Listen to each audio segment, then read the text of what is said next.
My name's Amanda. I'm a prepared minimalist, or at least I would like to be prepared and I would like to be a minimalist, but it's a journey. Today I'd like to talk about my worm bin. It's something to help you make sure that you're participating in the cycle of life instead of the cul-de-sac of life. When I started my worm bin, I ordered worms from Uncle Jim's Worm Farm, a pound of worms, and one of the things you have to have ready is the bedding. I'm making some bedding right now. You do have to replace the bedding. I think I put more bedding in the worm bin about once a month. And I'm just cutting up some toilet paper rolls, some grocery bags. I put the mail in there, and then I run it through the shredder. I don't want anything in there that has a plastic coating or too much ink on it, but pretty much the mail, cardboard, grocery bags, toilet paper rolls, paper towel rolls, those all work.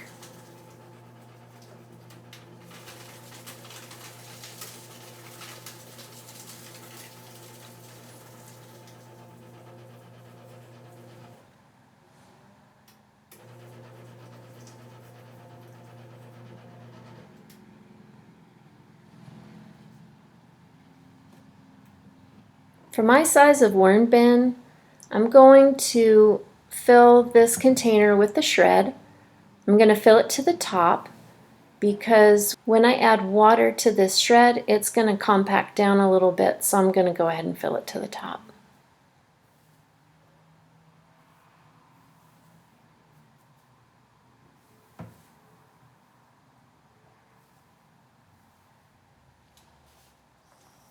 Here on the counter I have some other things that I'm going to put in the worm bin.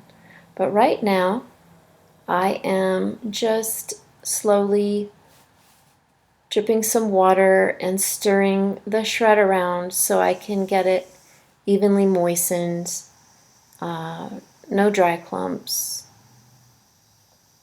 This takes a little bit of time, it takes a little patience.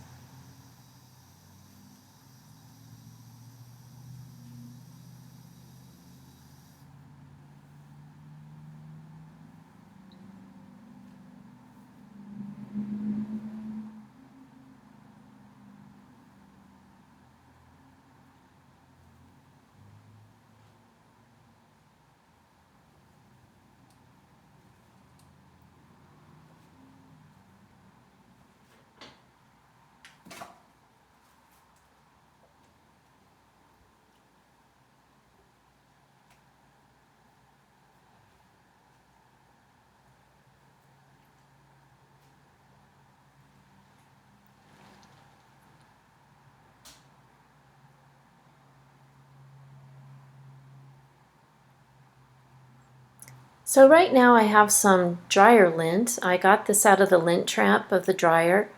We mostly wear natural fibers like cotton, linen, silk, wool. I think I've got some green army blanket lint in there.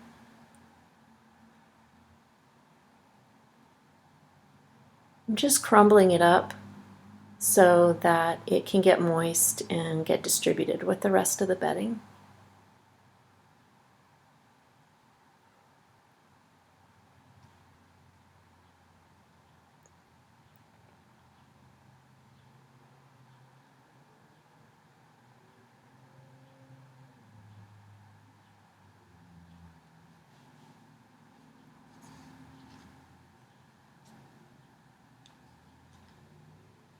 I like to knit and crochet, and I end up with a lot of yarn scraps that I really can't use from a long tail cast on or something like that. So I'm cutting that into the worm bin. I also knit and crochet with natural fibers. I doubt that the worms would be able to consume acrylic or polyester.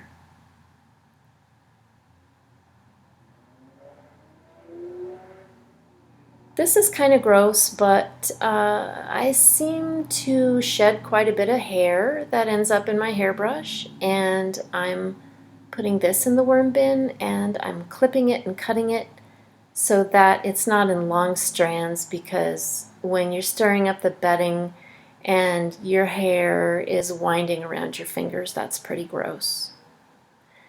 The worms also like toenail clippings and fingernail clippings, and I have a kind of a file for my calluses that catches the dead skin, and so when I give myself a pedicure, I also have dead skin to put in the worm bin. That's pretty gross.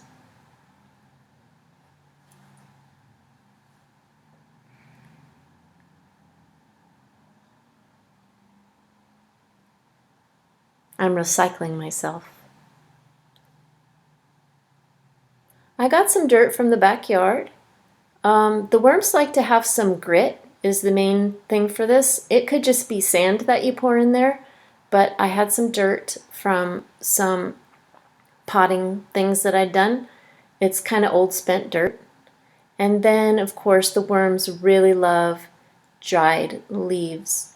For them to be considered bedding, it's kind of similar to the way you think of compost, that there's greens and there's browns, or you think of the carbon materials or the fresh materials. So the leaves they love for their bedding, particularly when they're dry. If the leaves are green, then they're more like food than they are bedding. And just clipping up a little cardboard and mixing it up again.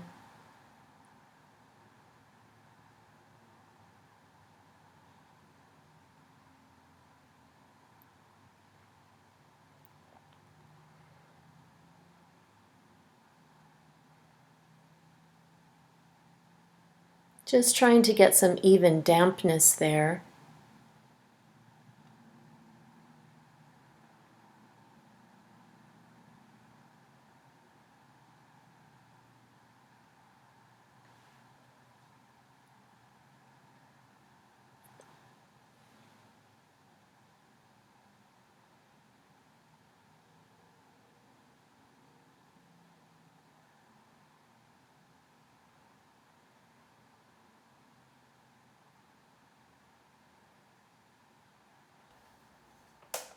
I almost forgot about the coffee grounds. Coffee grounds can go straight into the garden, so I don't use too much of them in the worm bin, but I do use some.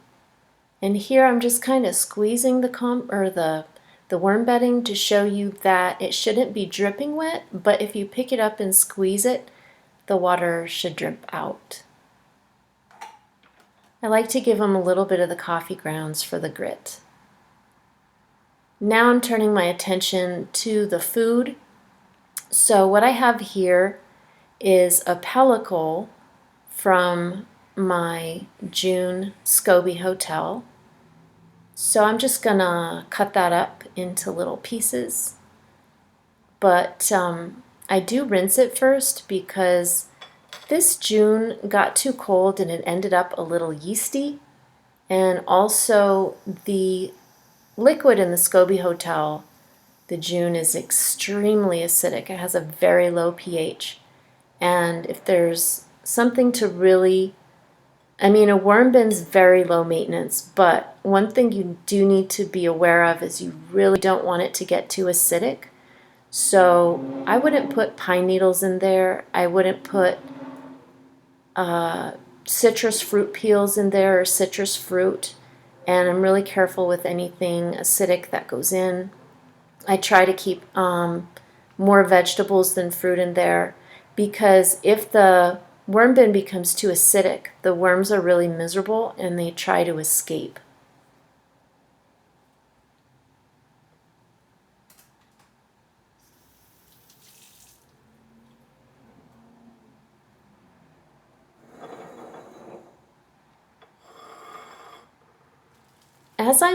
As I'm cooking through the week, I put food scraps into a freezer bag.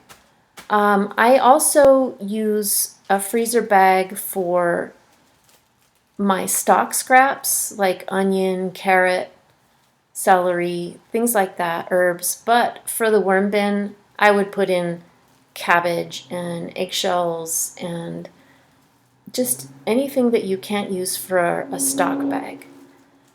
Last week I did some fruit canning, and I've got a whole bunch of fruit peels in here that got really stuck together. So I'm just trying to see if I can break them up.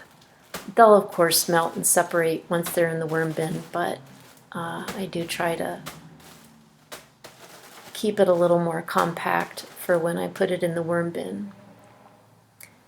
Here is my worm bin. Yes, we keep it inside. The worms don't like to be too hot. They don't like to be too cold. They really thrive in regular room temperature like you and me. There's some worms in the lid. And there's usually something sprouting in my worm bin. I just turn it under.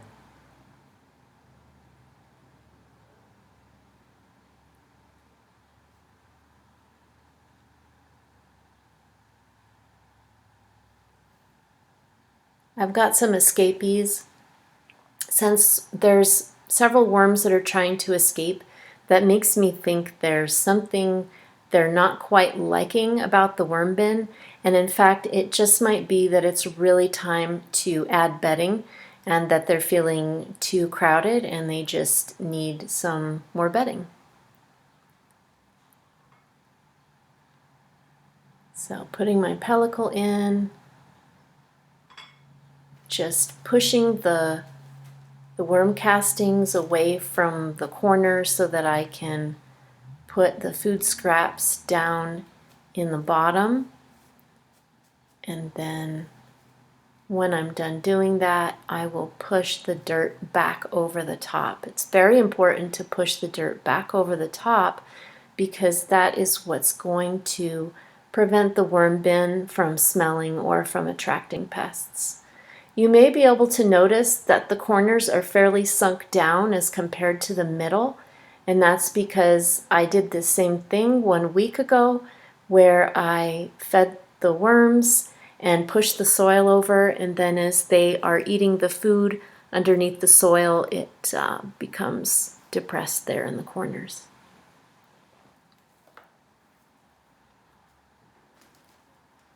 I'm putting food in all 4 corners, and it's a good idea to not mix the food throughout the worm bin, but to keep it localized so that the worms have some space to go eat and they have some space to hang out.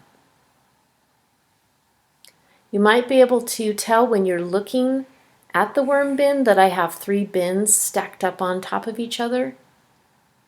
So this is kind of like a worm apartment. Here's that giant chunk of frozen fruit peels. And the purpose to that is so you can have the feeding of the worms happening on the top, and then the bottom should theoretically be free of worms, so you can take that bottom tray and you can use the worm castings.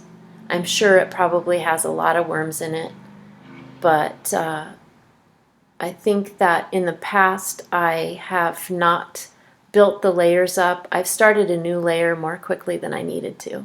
Wow, look at all those guys. There was something in that corner that they were loving because, as you can see, they're squirming all over the place.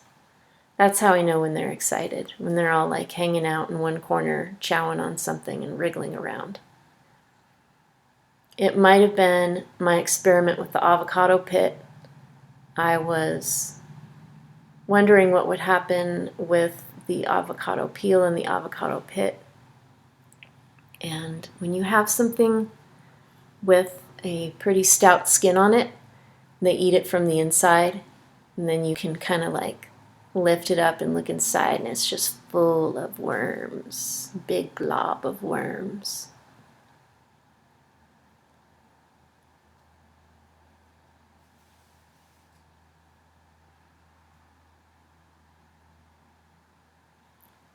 Now I'm placing the bedding on top.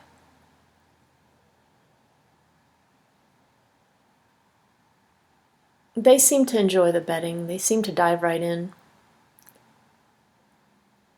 And it's pretty amazing because within a few weeks' time, this bedding will be looking completely just like soil.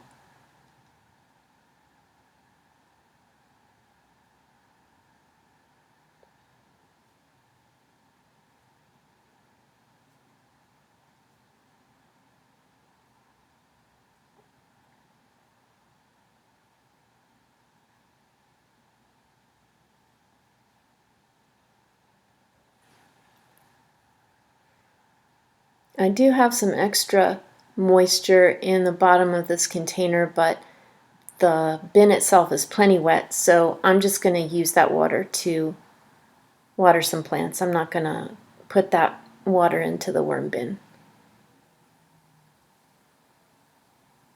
I'm noticing here that I really need to clean the outside of the worm bin. It's dusty and dirty and it looks kind of gross.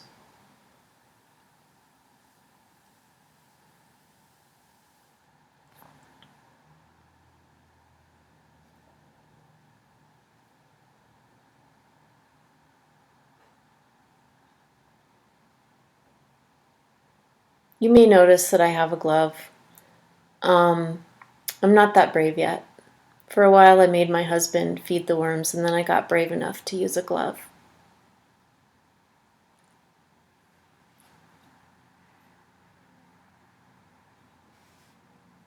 I found some dead guys on the floor, so that kind of bums me out. They're like Chinese workers in an apple factory. They don't like it in there, and so they try to kill themselves.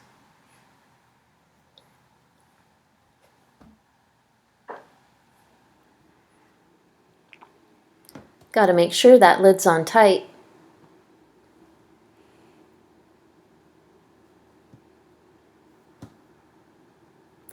Now this is a potentially messy job, and I've made a big mess of this many times, so I'm prepared with a paper towel and a plate to catch drips.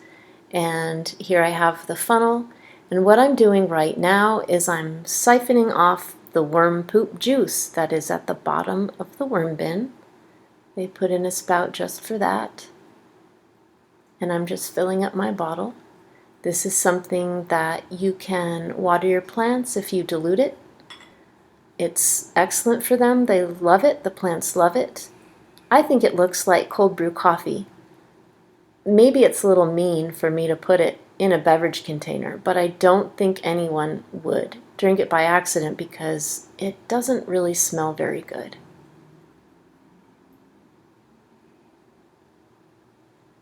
It smells about how you would imagine worm poop juice would smell.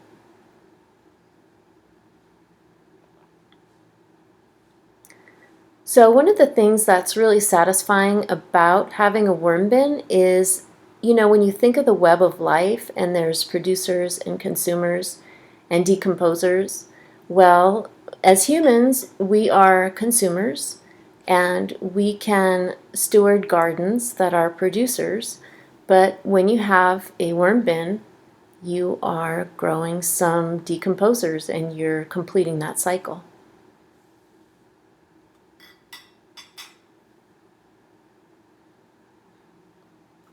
No big messes today, hooray.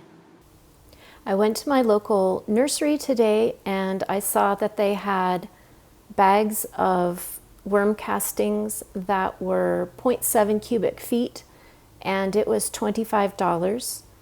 Unfortunately, they were out of worm tea and they were out of smaller bags of worm castings. So this is something that you can definitely, once you make the initial investment, you can almost make it for free. Thank you for stopping by today to learn about worm composting. I hope you agree that worm composting is good if you're a minimalist because it's a regenerative, simple source to feed any plants you may have.